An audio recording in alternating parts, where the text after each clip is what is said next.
చిరకాలము నాతో ఉంటానని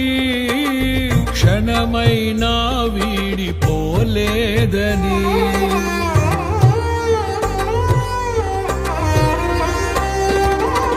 నీలో నన్ను చేర్చుకున్నావని తండ్రితో ఏకమై ఉన్న